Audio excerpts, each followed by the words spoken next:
ናሬንድራ ሞዲ በአዲስ አበባ ይገኛሉ። ዛሬ በፌዴሬሽን ምክር ቤትና በህዝብ ተወካዮች ምክር ቤት የጋራ ስብሰባ ላይ ንግግር ያደርጋሉ ተብሎ እንደሚጠበቅ ነገርናችሁ። የኢትዮጵያ አየር መንገድ የሚሰጠውን አገልግሎት በማስፋፋት በአሁኑ ወቅት ደግሞ ፕሪሚየም ላውንጅን አስመርቋል። ይህ ላውንጅ ከ1000 በላይ ሰዎችን ማስተናገድ የሚችል 16 የተለያዩ አገልግሎት የሚሰጡ ክፍሎች የያዙ እንደሆነ መነገሩን ነግረናችኋል። በአውስትራሊያ ጥቃት የፈጸመው ግለሰብ ከኮማ ነክቷል። ፖሊሶች አነጋግረውታል። በሌላ በኩል የኒው ሳውዝ ዌልስ ጠቅላይ ሚኒስትር የሚነሳውን ትችት ውድቅ አድርገዋል።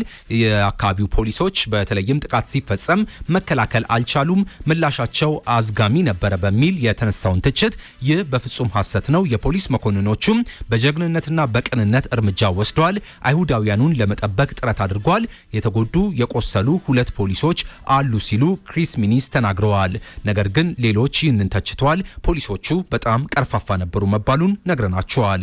ወደ አሜሪካ እንዳይገቡ ተብለው የታገዱ 6 ሀገራት ይፋ ሆነዋል። በዚህ ዝርዝር ላይ ሶሪያና ፍልስጤምም ተካተዋል። ፍልስጤም እንደ ሀገር እውቅናን አሜሪካ ባትሰጣትም ነገር ግን ፔ በሚባለው አስተዳደር ስር የሚገኙ የጉዞ ሰነድ ያላቸው ፍልስጤማውያን ወደ አሜሪካ መግባት እንደማይችሉ የትራምፕ አስተዳደር አስታውቋል። ከፍልስጤምና ሶሪያ በተጨማሪ በቡርኪና ፋሶ፣ ማሊ፣ ኒጀር፣ ደቡብ ሱዳን ላይ ተመሳሳይ እርምጃ መወሰዱን ነግረናቸዋል። አጫጭር የሀገር ውስጥና የዓለም አቀፍ መረጃዎቻችንን አድማጮች ለአፍታ እዚህ ጋር ገታ እናድርግና 2018 ዓመተ ምህረት የጥገና ስራ ለማከናወን በአዲስ አበባና ሸገር አንዳንድ አካባቢዎች ላይ የኃይል መቆራረጥ እንደሚኖር ነው የተነገረው።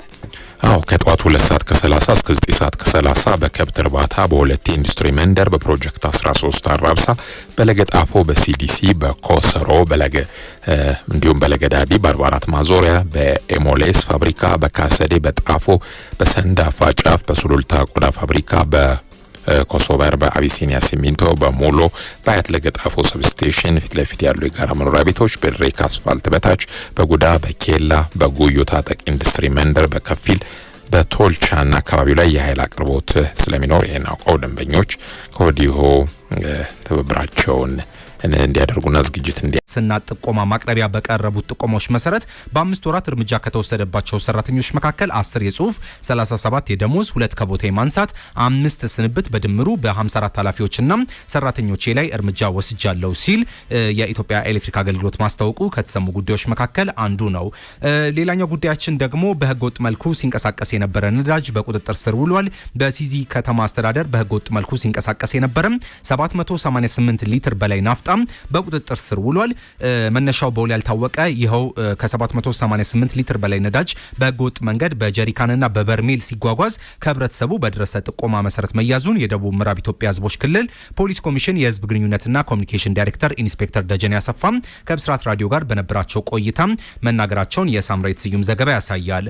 በሐዋሳ ከተማ ደግሞ አብረው አልጋ ቤት የገባችውን ግለሰብ አንቆ በመግደል ከአካባቢው ሊያመልጥ የነበረ ተጠርጣሪ በቁጥጥር ስር ውሏል። የሐዋሳ ከተማ አስተዳደር ፖሊስ መምሪያ የወንጀልና የትራፊክ አደጋ ምርመራ ምክትል ዳይሬክተር ኃላፊ ኢንስፔክተር ሽመልስ ብሩ እንደገለጹት ግድያው የተፈጸመው ሐምሌ 7 ቀን በሐዋሳ ከተማ ባህል አዳራሽ ክፍለ ከተማ አዳሬ ቀበሌ ምስክር አልጋ ቤት እንደሆነ ተገልጿል። ተከሳሹ ባዳሶ አብደላ ይባላል። ቤተልሔም ዳንኤል ከተባለች ሴት ጋር አብረው ለማደር በገቡበት አልጋ ቤት አንቆ በመግደል ከአካባቢው ሊያመልጥ ሲሞክር በአልጋ ቤቱ ሰራተኛ አማካኝነት በቁጥጥር ስር መዋሉ ነው የተሰማው። በዚህም ፖሊስ ግለሰቡን በቁጥጥር ስር አውሎ የክስ መዝገብ አደራጅቶ ለአቃቢ ይልካል። አቃቢ ግን ህዳር 30 ቀን በሐዋሳ ከተማ ከፍተኛ ፍርድ ቤት በመሰረተው ክስ ተከሳሹ ጥፋተኛ ተብሎ በ12 ዓመት እስራት እንዲቀጣም ውሳኔ እንደተላለፈበት ደግሞ የሰብል አበበ ዘገባ ያሳያል። ትራምፕ የዩክሬን ጦርነትን ለማስቆም ከመቼውም ጊዜ በላይ ቀርበናል ብለዋል። የዩናይትድ ስቴትስ ፕሬዝዳንት ዶናልድ ትራምፕ ሩሲያ በዩክሬን ላይ የምታደርገውን ጦርነት ለማስቆም በተደረሰው ስምምነት ከምን ጊዜውም በላይ ቀርበናል ሲሉ መሪዎች በበርሊን ከተወያዩ በኋላ ገልጸዋል። በበርሊን ውይይቱ መደረጉን የተናገሩት ፕሬዝዳንት ዶናልድ ትራምፕ ከዛ አስቀድሞ ከዩክሬኑ ፕሬዝዳንት ቮልዲሚር ዜሌንስኪ ጋር መምከራቸውን የገለጹት የበርሊን ውይይት ደግሞ ቮልዲሚር ዜሌንስኪ የፈረንሳይ፣ የጀርመን፣ ዩናይትድ ኪንግደምና ኔቶ መሪዎች ጋር በጣም ረጅምና ጥሩ ውይይት መደረጉም ነው የተገለጸው። ዜሌንስኪም ይህንን አረጋግጠዋል። ውይይቱ ፍሬያማ ነበረ ተብሏል። በአደንዛዥ እጽ ጀልባዎች ላይ በተፈጸመ ጥቃት ደግሞ 8 ሰዎች መገደላቸውን የአሜሪካ ጦር ማስታወቁ በሌላኛው የተሰማ ጉዳይ ነው። በአውስትራሊያ ጥቃት ታጣቂውን ትጥቅ ለማስፈታት የቻለው ግለሰብ ከ$2 ሚሊዮን በላይ ገንዘብ ተሰብስቦለታል። ግለሰቡ የ43 ዓመቱ አህመድ አልአህመድ የሚባል ሲሆን በአትክልት ሽያጭ ላይ የተሰማራ ግለሰብ ነው። እሱ ይሄንን ማስጣል በመቻሉ የተነሳም ከ2 ሚሊዮን 150 ሺህ የአውስትራሊያ ዶላር በላይ ገንዘብ ተከፍሎለታል መባሉ በሌላኛው ጉዳይ ተሰምቷል።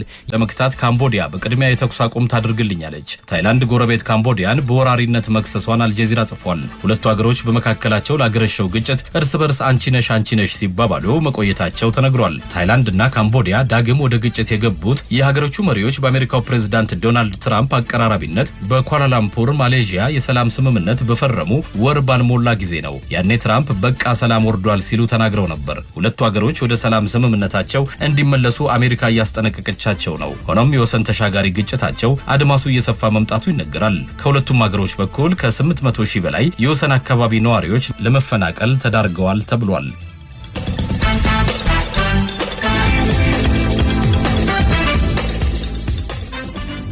አስታውቋል። ትራምፕ ትሩዝ በተባለው ገጻቸው ባስተላለፉት መልእክት ሙሉ በሙሉ በቬንዙዌላ የነዳጅ ታንከሮች ዝውውር ላይ እገዳ ጥያለሁ ብለዋል። የእገዳው ዓላማም በኒኮላስ ማዱሮ አስተዳደር ላይ ተጽዕኖ ለማሳረፍ ነው። በአንጻሩ የአሜሪካ ጦር በቀጠናው ለሚኖረው እንቅስቃሴ ማዕቀቡ እንደ ድጋፍ የሚወሰድ ነው ተብሏል። ትራምፕ እንዳሉት ጦራቸው ለአደንዛዥ እጽ ዝውውር ብቻ አልተሰማራም። ይልቁንም ቬንዙዌላ ነዳጅና ሌሎች ሀብቶቿን ለአሜሪካ እንድትሰጥም ሀሳብ አቅርበዋል። ዘገባው የሲኤንኤን ነው።